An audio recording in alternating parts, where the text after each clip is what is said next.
They stood there. Listen, my friends, ne? This is them.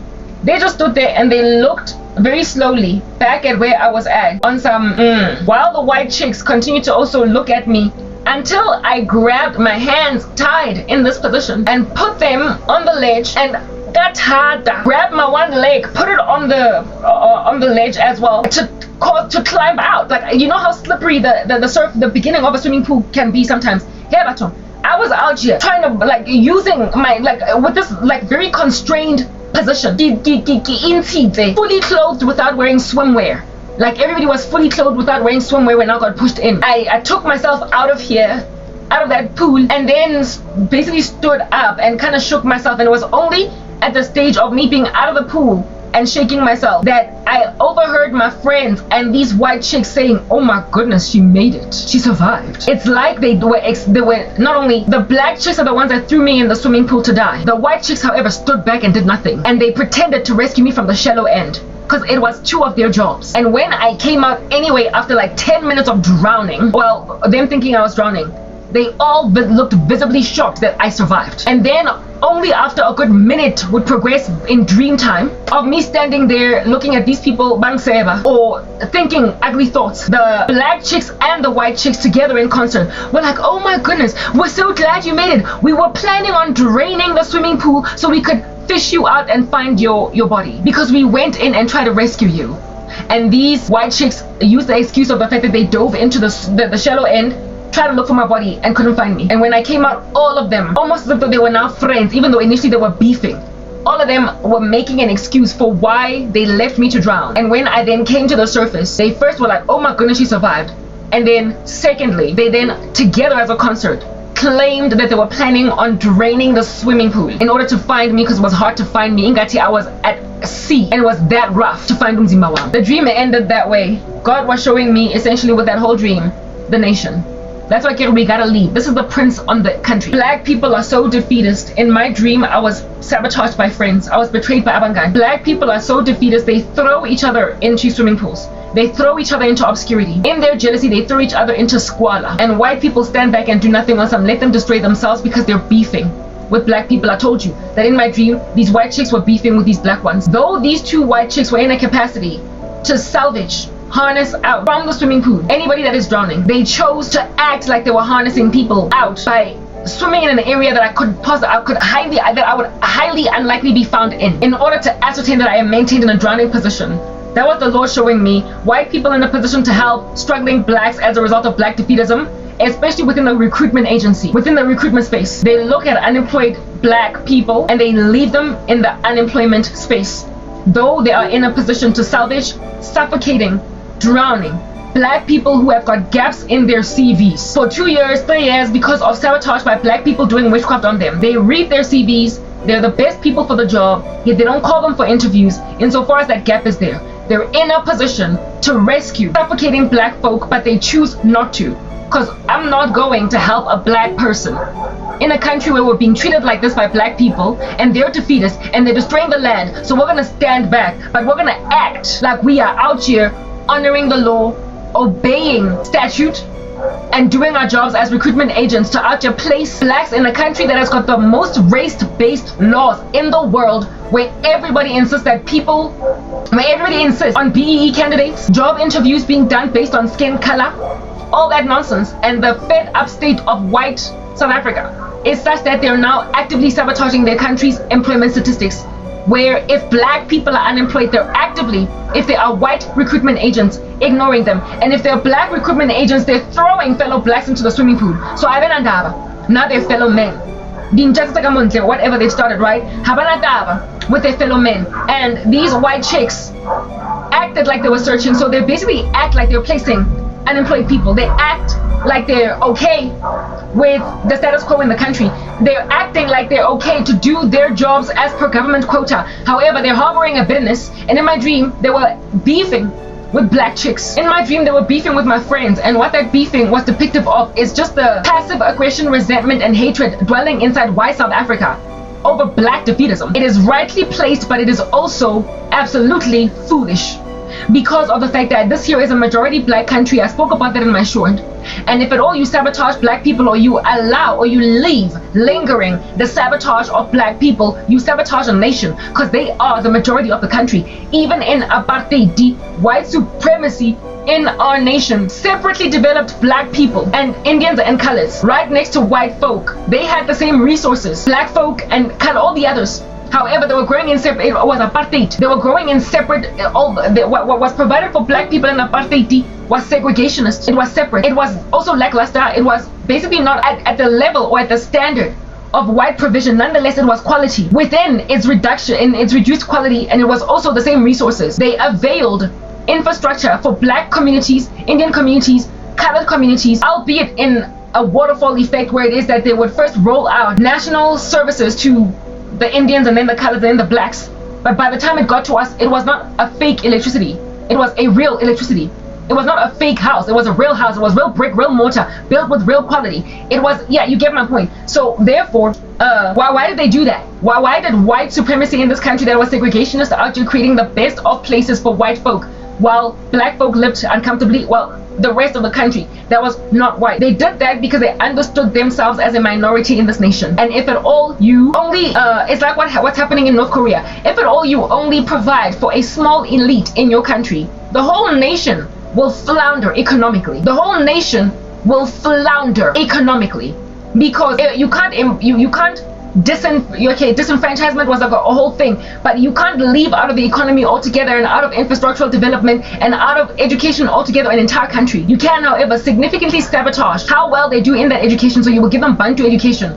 You can significantly restrict the quality of rollouts of services, however, still within certain standards, in order to keep your country going. So to maintain South Africa as an economically viable nation, white supremacy in this country, in apartheid South Africa, understood basic economic principles that it just made mathematical sense. It's a majority black country followed by coloreds and then Indians. We are not gonna win if we make like Kim Jong-un in North Korea and make black people live in the provinces where there's no electricity, where they live on candles, where they can't roam freely, where they can't build houses, where they can't start businesses, where they can't essentially participate in the economy, where they can't be awarded freedoms, to a point where black folk were so fat in apartheid, they had so much food in their stomach that they had enough energy to riot. The very thing that Kim Jong-un is trying to block in North Korea. He is ascertaining the emaciated state, the malnourished state of North Koreans, so they don't have enough energy to riot. They don't have enough light or electricity to plot and scheme and gather in churches and out here try to overthrow the government. They don't have enough street lights in their streets to still be out 7, 8 at night. And so therefore they're unlikely going to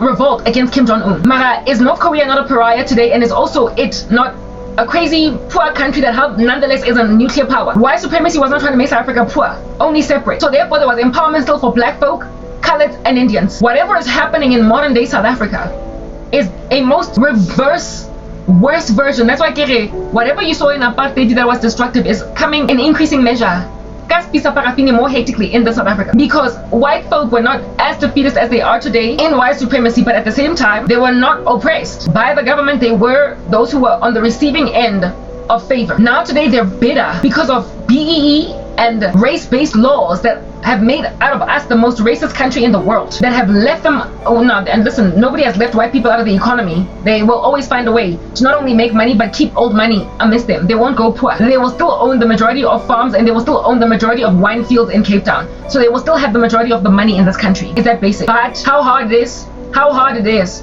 for them to keep a straight face in so running their own thing, and how they're just forced down their throat to make sure that 30% of their staff members are black, this, that. It's too much. Why? And I spoke the other day, and not other day, but some time ago, that white people after apartheid ended would have at some point realized in Jeffela just how much it's not going to give for them to refuse to rehire black staff, because even in apartheid they understood that it just didn't give not to use the services of non-whites. So a highly qualified black person would have at some point eventually been embraced. And I also said that there is a place for affirmative action very shortly after systematic oppression ends. In the same way that I spoke about how in North Korea, once the regime gets toppled over, there must be an occupation by a Western power or a democracy. Doesn't have to be from the West, that is going to out here, what is this? Not surveil, neither monitor, but the word that I'm looking for is facilitate the growing of the North Korean economy while they're still teething. They must introduce infrastructure and help them build and then get out, right? You know how North Koreans are just so backward. When they defect to South Korea, they have to be trained how to live in a bustling city, how to be in a normal street, how to have freedom, how to live. It's just hard. It's a culture shock. So the culture shock must be on that day facilitated overlooked, overseen by the power that freed them, but not as a despot or a sovereign, but as something that's an interim government helping them to transition to a new space, just like what they're trying to do right now in Iran. Reza Pahlavi is offering a solution of being a transitional leader, not so much the thing that's going to sit on a throne as a monarchy and so therefore impose itself on the people. The transition is for him to help the nation end up in a secular democracy where there's a constitution, etc. Do you understand what I'm saying? Yeah, something like that would be necessary in North Korea to help the people acclimate to Western, never mind Western, but just a civilized society that's going to enable them to live normally. Given therapy after years of oppression. Do you understand? But then afterwards leave. So affirmative action after apartheid ended was necessary to function as that transitional government. It was necessary to function in order to reacclimate white folk into employing black people, into accommodating them in commerce, trade, into not leaving them out because they were already used to working only with whites in big places like mining, basically that which can amass great wealth for a person. They were made to be used to a certain way of life, and the change of culture that then would have to be bringing a flood of employees into white corporates would necessitate BEE, but like transitionally. It is not a transition to be out here chilling, having promised to give people freedom in a most oppressive structure for 30 years now. It doesn't make sense. So affirmative action in BEE was okay in the first maybe 5 to 10 years post-apartheid. 5 to 10 years post-apartheid, after that it was supposed to be abolished, in the same way that after 5 to 10 years of helping the North Koreans juice up their engine, you gotta get out as powers that set them free, because it's not for you to run them as a monarchy. This here is a democracy now. Yeah. Well, in South Africa, it just lingered. And not only did it linger, but the black government continued to destroy, decimate, defecate where they eat, and have no backs of people out here in these streets.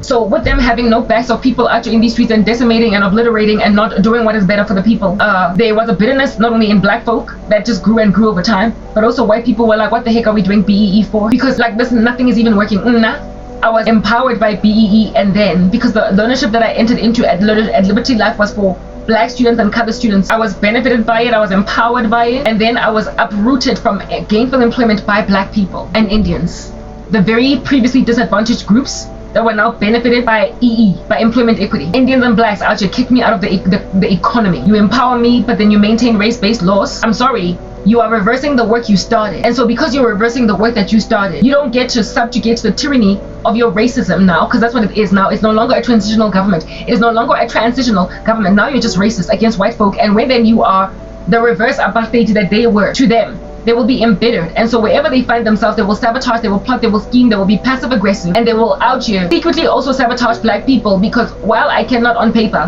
flat out refuse to hire you black people, I can go out there in the market looking for your like drowning bodies in the swimming pool so as to eradicate the unemployment statistics in the country, but then claim that I didn't find you even though I knew exactly where you dove in. I will grab your CV on Career Junction, I will grab your CV on PNet. And as a person unemployed for only 2 years, being the one that is perfect for the job, just by mere virtue of you being black, I will put you in the unemployment stats of this country for grander extended periods of time until you are entirely inviable to be employed anymore. And so say, look at what you did in your BEE. There's like a whole 33% unemployment rate in your country. What did it do for you? It is a strategy to try and make black people look really bad and the black government look really bad by shooting themselves in the foot, because when then you disenfranchise, when you impoverish the majority of a nation, you impoverish the economy, and so you even defy your most heinous ancestors, your most heinous forefathers, the men and women of apartheid South Africa that enabled that terroristic, tyrannical regime. You are worse than them. The other day I spoke about how I used in my video, I described how the Lord in one lament through, I believe, the prophet Ezekiel, complains about Israel's harlotry, where it is that Israel has now become worse even than Sodom. It's become worse than Gomorrah. That Sodom is still nasty, it's still whack, it still sucks. But Israel, you're such a harlot now. You're in so much wickedness that your wickedness excels that of wicked countries. So apartheid regime is like Sodom and Gomorrah. They're snacks, but what it is that the new South Africa is worse even than apartheid, because black people are more poverty stricken now than they were back then. There's less resources and there's also less camaraderie, there's less fellowship among each other, less ubuntu. Now they're just ritualists. Now they're out here doing satanic stuff. Pastors out here hanging out with Imam Lambo. It don't make no kind of sense. You would never ever find that in apartheid. So black folk are sabotaging and they destroying people's lives. That's the first thing. They're keeping each other out on a limb and they're living in grander poverty. Even Bantu Holomisa confessed this and said that in apartheid, black people had jobs. In apartheid, black people lived relatively decently, albeit being oppressed. He spoke about how the apartheid regime was politically, listen, he's not a great man, right? Many of these leaders that came out of the struggle are no longer great men. But that's again the thing, the je ne sais quoi that they used to have. And that's why kids say the Gen Alphas are gonna rebuild this country after the Gen Zs tear it down. And those people who were our heroes after getting out of apartheid are now gonna be looked at like they ain't jack. Because of what they will have done to destroy the country. But Ubantu Holomisa was willing at least to admit this one thing, that in apartheid the kids had discipline and teachers in school taught and kids were disciplined. Now today the reason why kids are killing each other in school is because there's no discipline. And the ministers of education actually gave so many human rights to children that kids now can beat teachers in school and teachers not be able to retaliate, whereas stuff like that would never have flied, yeah, I get to use that word. It never would have flown in old school schools. There's no rod of discipline, and that's why kids are so unruly. And kids can cause teachers to get fired by simply being super disrespectful to teachers. It's a weird little upside down world. That's why we've got all these crazy kids that are causing teachers to quit their jobs, quit their careers in the teaching profession, whereas before, in the days of apartheid, if you were a teacher at 19, at 20, at 23, you were probably going to retire a teacher. Now teachers are in their numbers leaving because Gen Alphas and Gen Zs are so disrespectful that have a hole, and so they're starting new careers elsewhere. Come on, yeah, that's what's going on, right? So there was corporate punishment, there was discipline in schools. Kids could not just disrespect our teachers, and the kids who out here uprose in apartheid were uprising against the uncouth government, not against the authority structures in the Kasi. They were not at odds with teachers. They were not at odds even with each other. They were at odds with the unjust apartheid regime. Whereas now kids are at odds with each other because I guess they're twiddling their thumbs and don't know what else to do in all this freedom. So I guess they must punch each other, take swords to school, kill each other, and punch teachers. They're also unruly. And not only is that an issue, teachers taught, education was trained, and people were able to learn skills, whether or not it was, even though it was Bantu education, and so therefore exceptionally flawed, because after all, is it not the training and education of a Sodom? Mara today, while kids are able to learn math, science, and all these things, is our pass mark not just out here getting thinner and thinner, stripping like a lady up and down a pole, making like some licorice, the way that it's twisting down a pole? Yeah, our pass marks keep on receding like the hairline of a person that's getting older. A man, wampandlana, like Budmatesa on wampandlani. For you to say that 80% of our matriculants, 88 passed, got 30% pass mark, that whole abysmal pass mark at 30%, I never imagined they would ever get there. Because when I was leaving high school, on higher grade, we passed on nearly 40%, and on standard grade, it was hovering around 38%. Standard grade was easier, and yet they gave the pass mark for standard grade 38%. They started out with lower grade, but they did away with lower grade, and there was only standard and higher grade now. And even in an easier subjecting set to pass, they lowered this pass mark. By the time I got out of high school, it was still sitting on 38%. Now it's on 30. Mamela, are you like after 10 years if our kids only going to need 10% to get out of high school? You're just pushing them to the system. They're not learning. But thank God, because God knows how to bridge gaps in corrupt governments. Thank the Lord that in spite of it only taking 30% to pass high school, to pass primary, to pass school at all, and even then teachers are told to pass kids if parents say so, because it's their right to move on from grade 8 to grade 9 to grade 10 because they don't want to be humiliated. So even when you get 29%, you can still be pushed through to the next grade insofar as your mom says so. That's the law in the country. I don't want my kid failing, so push them through. And are their moms not millennials out here pushing their children, like squeezing the last bits of toothpaste through high school with barely any education? But thank the Lord for this thing. The prophecy of Daniel has come to pass, has it not? It is the last days. Knowledge is increasing on all of the earth, and people are traveling to and from, to and fro, to and fro, to and fro. So thanks to the fulfillment of Daniel's prophecy, knowledge has increased. Therefore, it is entirely feasible to get a lot more understanding based on just your sheer curiosity on the internet than you ever could have had in our days growing up. Therefore, while Gen Zs are being allowed to glide through school with 30%, they are, however, with access to read a lot more, to learn a lot more, inspired of being educated a lot less. So if they have a curiosity in them, they can become little subject matter expertise in it. So they're actually quite excellent. There are some Gen Zs out there with YouTube channels that will blow your mind. So eloquent, so put together, so incredibly knowledgeable, because they decided to research a particular topic and so become essentially penchants and, you know, connoisseurs. Yeah, I got to use that word. One of those like tasty words that you out there want to put in your vocabulary and you don't know where to put it, so I put it here. They become connoisseurs. Yeah, I said that. But penchant is better of their subject matter, and so insofar as they will hone it and sharpen it, and you know, they then on that day are able to essentially be professionals in their own making within this particular space. I guess that's what careers are made of. Don't have to be SMEs of many subject matters like what you learn in high school and get a well-rounded knowledge or a well-rounded view of general topics. They can later on when they mature and so realize they were ill-trained in school and little was expected of them. When their interests are sharpened, they can then become SMEs on nothing but internet research. There's more than enough. The level of information on the internet, I'll be giving Wits a run for their money.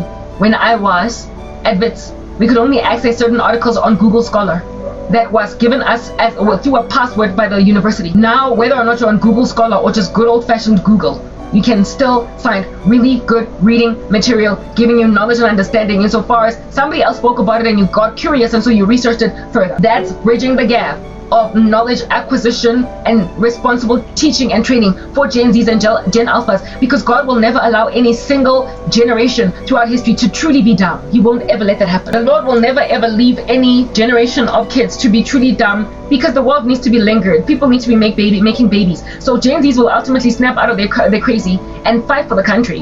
Mara, they're gonna tear it down to like the dregs. And they're gonna realize that bring just mamela. You know the way that Iranians are also trying to bring back Reza Pahlavi or the Pahlavi dynasty, at least transitionally, as a transitional government, because it was kicked out in 76 and the guy's been living in exile with his family now all these years. Yeah, well, South Africans, the Gen Zs need to fight to bring back 50% pass for school generally, because mamela, it's still 50% at universities. So manja, if you're teaching kids to get just half, not just half, but listen, 33.3%. If you're training kids to get a third, if you're training kids to get 2/3, no, not 2/3, that's good enough. If you're training children to get a fourth, an eighth to pass, I don't know what you're doing, and I don't know what you're trying to produce as scholars out here on the international market. Thank God there are kids that will still nonetheless pass with flying colors, 90%. Despite you demanding 33%. But when you lower a pass mark, you disincentivize people from striving for more. I got to a point, even when I was in high school, it was a psychological problem, even though I'm a whole entire, like, boffin, where I got lazy and I wasn't studying, and I got joy, like, a boyfriend, that I studied just to get 40% on higher grade. But I understand, if 50% was a pass mark, I would have strived for 50%. So maybe you should push your kids even further and make the pass mark 60%, but let's not push to 60. Go to at least 50, because that's what universities demand. Mara, right now, matrics are out here passing at 30% and nobody knows what's going on. Who did that? The South African government. So the restoration, the movement to bring the country back, ought to then inspire Gen Zs to refuse to let their Gen Alphas and Gen Betas and Gen Delta kids to out here pass primary and high school, whether it is standard grade or higher grade. It doesn't matter, with nothing but 50%, because in apartheid D, you had to pass 50%. How sa pass 50, mamela wa fail. And now much to push through the system if it all fails. I want to repeat. So our government just out here wants to put stats forward, but it is fool's gold. Mara, thank God that these here children that are being produced in this fool's gold fashion will realize and the world will always have brilliant people out here raising up things from the ground. And so, how about dorming definitely, that though they might have failed abysmally in matric, because you got 30%, but your government said that you passed, they will nonetheless establish within a subject matter expertise. They will then establish within their subject matter expertise a new knowledge set for which they can have a career that can out contribute to the economy. Mara, if at all there are white folk out there actively blocking black kids out of the economy because they're recruitment agents and they don't care to fulfill BEE stats, only look like they are, and if there are black people actively sabotaging each other to a point where we would have this unemployment rate, the country won't ever heal. So that's why Gen Zs are going to take the nation back by essentially restoring the nation to that which makes sense, but without the apartheid, without the systematic oppression, without the racism, and of course without the reverse racism that is the race-based laws, the BEE trash That's gotta go. That also has to go. So as to eradicate bitterness in Gen Z whites, and also eradicate and so therefore ascertain the improbability of the growth of bitterness in Gen Z, in Gen Alpha white kids, and then Delta, and going forward, and so on and so forth. Right now the millennials are too angry, too bitter, like in my dream. And right now the Gen X's and Gen Boomers are also bitter, but the Gen Boomers are looking at modern day South Africa and are like, listen, I don't want to be the taboo rando. I just perched on a rooftop saying that apartheid was better for black folk because they were not as impoverished. It was the truth. Though we were oppressed and we were politically harassed, it was terroristic. Nonetheless, when it comes to the growth of the human being, that was minded even by a most heinous regime that was like Sodom. But look at you go, O Israel, being worse than Gomorrah. Look at you, O South Africa, being worse even than a most satanic regime in this country. So my dream was showing me the landscape of South Africa. Defeatism, and everybody left me for dead. And after I didn't drown, they all in cahoots tried to salvage themselves by sticking themselves together with sticky tape, by putting themselves back together without connective tissue, without cartilage. Listen, they try to put their bodies back together without Ezekiel speaking to dry bones to make them live, but talking to a whole skeleton, doing no other thing but being just that, and then saying, we were gonna salvage you by harnessing, never mind, you alive, but wait for hours to drain a swimming pool so your dead body can at least get taken to the coroner and buried. They all sounded foolish. They all looked like dead as a doornail and deadbeat as heck. But in my dream, I just looked at them out here, not on, like proper. They weren't lying. They were probably gonna drain the swimming pool or dive into the part of the swimming pool where they saw me drown. I sunk like a millstone. I sunk like a millstone in my dream. I sunk like a millstone in the sense that I went directly down horizontally, vertically, sorry. They knew where to dive. They were not gonna drain the swimming pool. They were gonna go in there when they could ascertain after looking at the time that I'm dead. And now today it appears that age is 45. It also appears that age is 50. They will only ever try to go and see where I'm buried at West Park Cemetery, because God showed me that if I died, that's where they take me. Once I passed away from negligence over how many years, in order I would have been put in this position to drown and die by black people, by my friends, family members. That's who my friends in my dream represented, and they will have been inspired by no other thing but what? Covetousness, envy. In apartheid, deep black people had a sense of camaraderie, a ubuntu, because they were systematically oppressed. So therefore the enemy of my enemy is my friend. So I guess that's why they were friends. Now they're no longer systematically oppressed, they are the oppressor. So they don't have to have each other's back anymore. They don't have to be in ubuntu anymore. They don't have to care anymore. They don't have to love each other's weddings anymore. They don't have to sing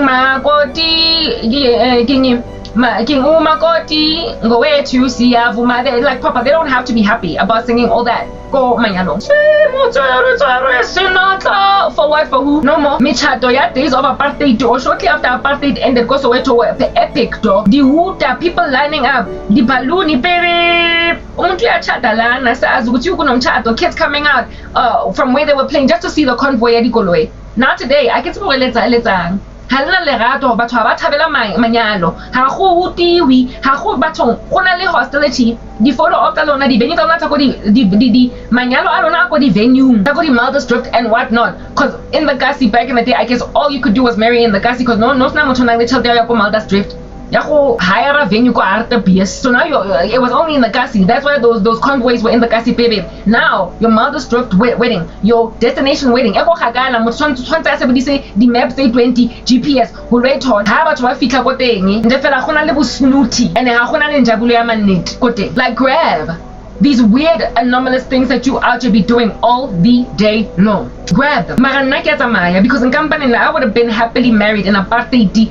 Ke sa thabela taba ya hore mara magwa ba le so mara ke nyetse monna o mongwe ratang hure. Black men ba moshiwe. He recovery to black men ba sentswe ke restoration, or rather deliverance from apartheid, that then awarded them economic growth, some of them enough for them to rob from the country, be tenderpreneurs, and in their corruption undermine every other black person. Bachate anything wafuna kuyichata bese bangathanda abafazi, bese banga protect abafazi, bese basa appreciate basadi babona. So hakuna lerato mo manyalong a batho ba bantsho, and neither is the injabulo for abantu abamnyama meeting each other, falling in love with each other, and then getting married. Lento leyo ayisekho. Wonke umuntu uyakompita so much, akuna thando. And so because akuna lerato and happy ko mahara manyalo, there's so much oppression. Because inside marriages there's also so much oppression. Thanks to a manipulation of spouses with magic. It's just this dystopian nightmare, listen, everywhere. So I would have been better off me growing up in apartheid South Africa, getting married over there to my husband, who I would likely still to this day be married to. This is badala manje sinabantwana that are grown and with their own families and children, looking at South Africa wagging our head on some akusela nothando at all. Kodwa bacabanga ukuthi banempilo ngoba they are not in apartheid. Kuyacompetwa, ama-siblings awathandani. Mamela, keep your country. Ke tlo apare dikwaikwai tsa mathina chigako go tsamaya gore a rase ha sefofana se tloge se liva le tlo nne ntse le tsama home bomber on my way out mara ngiyohamba ngoba anizo keep me in oppression and in tyranny, because ngizitshela ukuthi karabo ayikho enye indawo ozoya kuyo sisters ngoba mina ngifilelana emgaqweni ngibhokile like amankonkodi kimona and haona mo kyangteng. So ke ka amogela sister, ke ka amogela ngwana, ke ka amogela girl, ke ka amogela. I'm like, I don't have to amogela because I'm in Christ truly. I don't gotta. Bona ke bua ka tweng e ka kang because apartheid e fedile.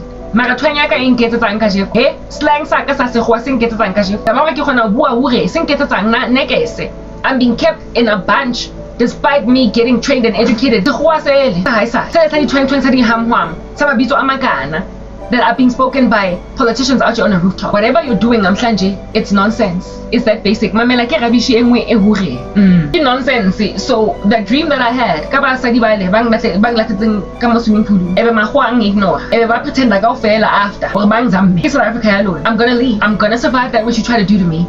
And after I go out there in the wilderness, all of you are going to be like, but we tried. We didn't know where you were at. But this, but that. God was showing me how you're going to respond to not only my survival, but the fact that you did nothing the whole time. You're going to act like you tried. And you're going to say, at the time of you harnessing yourself out of a pool, we were actively planning on draining the pool to take you out. That's what show that thing. We tried, and before you left South Africa,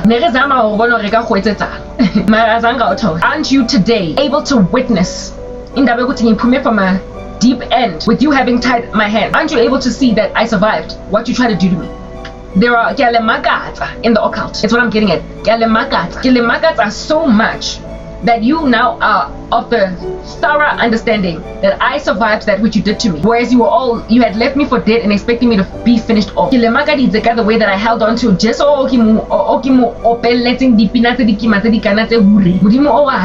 okay mo dedicated tseng dipina tsa minais. Okay mo ratang ha botlhoko ka pelo le mo ke tswile out of metsi a ne le tsama ho ntotisa ka mo ona through lebitso la gagwe. And ha ke tswa no ba shocked because in the water I was talking to God.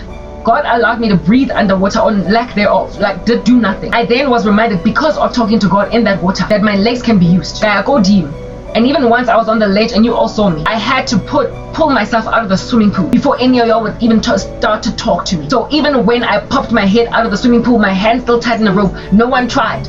Out of the pool. Even when you saw, and it was I not at some point speaking to Facebook on some my former friends, my YouTube channels that used to go somewhere and then they stopped. People were privy to me, and now cult people are also privy to me. Mahoa are white supremacists in their core, right next to Batwabantu. And they're looking at me at this ledge, pulling myself out of the water. And only once the US, I'm telling you now it's gonna happen, once they fish me out of that water, once I get out of the country and I survive, I escape your attempts to murder me as your own citizen, you will then say, but we tried, but this, we tried, mara this, but that. Stories, tall tales. And in these tall tales of yours, in my dream, listening to you speaking about how you were going to drain the swimming pool. You do that to God's people. You do that to South Africa. And when people survive you, you make excuses. You make excuses for why you let them out on a limb. You make excuses. No one can. Many employed. There was a time when I was unemployed for only 6 months. There was a time when I was unemployed for only 1 year. And then 2 and then 3. At that point, I ought to have been perfectly salvageable by any of y'all. Saying, look, I have a cousin, I have a friend, I have somebody that's got this much experience, Nang Shi and Jay, to ride and suffocate and did nothing. But it's all only because go survive. In fact, I've already survived. But right now, where am I? At the ledge of the swimming pool. After pulling myself despite my hands being in the ropes. No one is removing the ropes. I want to all lifting the banning off my YouTube channel. Mantwaga ki intaka on. I'm going to defect from this country by simply fighting for myself. People in their international platform that will, one of them, make a decision, or we can't do this to a woman, and it will not be a South African, it will be an American, and this will be at the helm of an FBI investigation that's going to make people very, very upset with these syndicates you're running. I'm not going to get harnessed out of this mess by anyone in this country. Listen, I'm telling you now. And that's why I feel like it's South Africans. I'm inside. Ngoba, like I said, noma ninga ngithusa, go irrelevant that I am scared. Kodwa nina eningithusayo, you are irrelevant. You can scare me, but me being scared is, according to God, irrelevant, for He is God. But you who does scare me, since that's what you're trying to do, since you have sabotaged me, since you have targeted me, you're now going to officially be the thing here that is entirely irrelevant. You will be made irrelevant after God makes the fact that I am scared sometimes also irrelevant by reminding me of Lentswe Lahai. Lo putha matsogo le sheba ka gabo antsa sebetsa a sokola aba atota le mogolwa mara le se mogolwe, and only once I get harnessed and so therefore successfully defect to another country will you be like, Mamela, it's gonna happen, watch it like clockwork. It is literally going to happen this way. Lo tula, lo stand up back, lo it's a next and hope and cross your fingers, freaking out, shaking like an icicle that nothing is gonna give. It will have been years of attrition and you're gonna expect it to be years more. And then when I get harnessed, abanye benu God showed me nyokhala zinja, crocodile tears for what, for who? Le senyetsa batho maphelo, la loya le kotsi, le baya batho kotsing, le baya batho kotsing, le baya batho tsietsing. You put people in a position to endure harm and damage. And ntho e leng kentseng yona was so bad that God, I was not going to fight my court case, and I still don't intend on fighting it still to this day. But in Dr. Engizwe charter that you are trying to block is going to make me come back here just to win a lawsuit. That also is happening. What age will I be then? I don't know. But what you must understand is that the civil uprising in this country is going to start as a result of the kinds of things that I am going to argue, be speaking against in my court case, in my lawsuit. And people being like, how many years? And only once her firstborn child was 3 years old. To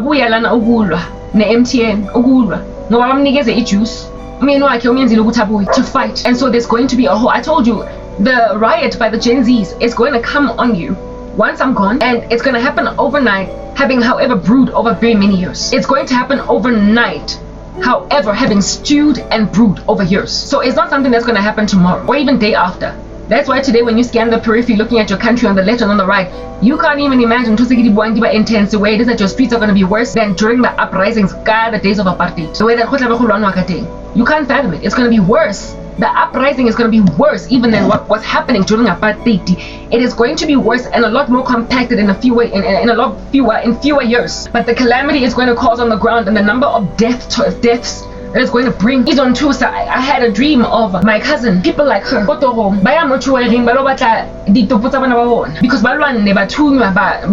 indeed just like the Iranian kids in body bags. You're like, don't employ the Iranian situation to us, mamela. What we're going through right now is what the Iranians are going through, but in light measure. But it's going to get to a point where these violent Gen Zs that have been killing each other in school are going to then start taking up arms, and so retaliation, because this nation South Africa, people they can bear arms. The retaliation by the police force is going to be lethal on your kid. Just so you can understand how true this is already, right? There was a riot, a strike outside Addington Primary School over illegal immigrants' children having space to study in South African schools while South African kids don't have a slot in the schools. Outside of Addington Primary School. And what did the police do? The protests were peaceful. And so if protests are peaceful, you need to leave protesters to protest and complain against the government. Why under heaven? The police were out here trying to disperse protesters. For me, I couldn't understand it. And the police were also trying to protect foreigners and the children in that school from the riot, the protesters. The protesters of which were complaining that why do my kids not have admission into a school? Why am I placed to go? So herein lies the South African government out just standing with illegal immigrants and their children instead of South Africans. First issue, they sent the police on them. While I can understand the necessity for the presence of police, maybe even maybe not ambulances, but like police at any protest, lest there should be a violent breakout. In a nation where everybody has a right to strike, to protest, you don't get, for crying out loud, to out here disperse rioters like it's apartheid again with tear gas. Why? and also with hand grenades. Listen, I ain't lying. When I saw the title on the YouTube video, I didn't want to watch it because South African news grieves me. It grates me inside like some cheese. I can't deal. I couldn't help but click on there because I was like, grenades? Are they Bruno Mars? And I made a joke. I was like, oh, look at South Africans catching a grenade for the cops. Yeah, but they wouldn't do the same. Apparently, the police, I don't even know why they had that in their arsenal. I can understand having a baton and a gun, but why do you have explosives? Why do the police carry explosives anywhere? Unless it's a drug bust and they need to open some doors. This is not some despotic third world country that has no democracy. Yeah, we're third world, we get it, but we're not a despot. We ought not be anyway. We're a democracy and we must be maintained that way. How in the world are you using Mamela? The South African police uniforms, I believe they have stayed the same since apartheid. Now, just put white Bureau cops in those same uniforms and outside of schools yet again, cause them to launch grenades at students and see yourselves in the mirror. It's volume 2.0. How are you throwing grenades at protesters? Okay, so they bought a fire truck to disperse them. See, we don't know. Why are you dispersing protesters when we've got a right to strike in this country? Especially when those protests are peaceful. If they were not beating anybody up, if they were not, they have a right to stand against a structure that they consider unlawful, that they might be hurt. So why did you spray them? So why under heaven did you spray them with a water truck? One guy, this water truck, this fire truck that was spraying them Gametsi, wasting government resources when there's actually fires out there burning somewhere else. When they were spraying them with this water truck, the one dude stood there, boss, it's spring day and I need the refreshment. He just stood there getting sprayed. And I was like, yeah, okay, you can afford to stand in front of a water truck spraying you. But if that truck was a tank, it's 5 seconds away from being a tank. It's apartheid all over again.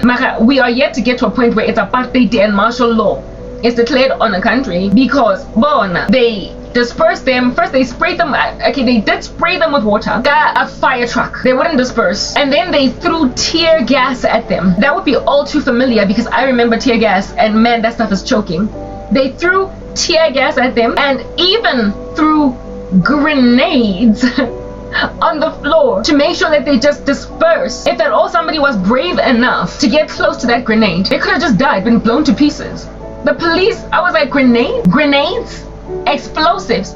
Why are the police unleashing explosives on rioting civilians that belong to a nation whose constitution gives them a right to riot, to strike? Maybe riot is not the right word. Strike. That's what they were doing. They had their boards, they were marching, they were talking ho ho ho, hey, up and down. Why abantwana bethu walashelwa ama-grenades until abantwana abaphuma esikolweni were traumatized. But indaba ukuthi ngaphandle kwesikolo sethu kunama-bomb landing, dog bombs. I mean, they're 5'2", shooting protesters. It's only a matter of time. Who sent those police? And why were those police made to believe that this here is okay in this country? Our government, our mayors are unleashing little mild versions of martial law on people that are just standing on their South African rights. And when then they can easily throw grenades at protesters and then spray them with amanzi we-fire truck. Bazwenza nekusasa bathwetsa nkosana bona nna banketsang bona wa ANC lona nketsang bona di mayor tsa lona di etsang ka di-fire truck that they are out here unleashing on rioters as opposed to going out or going into places where buildings are actually burning. They're taking state resources only just to spray with spring day water, peacefully protesting people until some of them even bathe in that same fire truck water.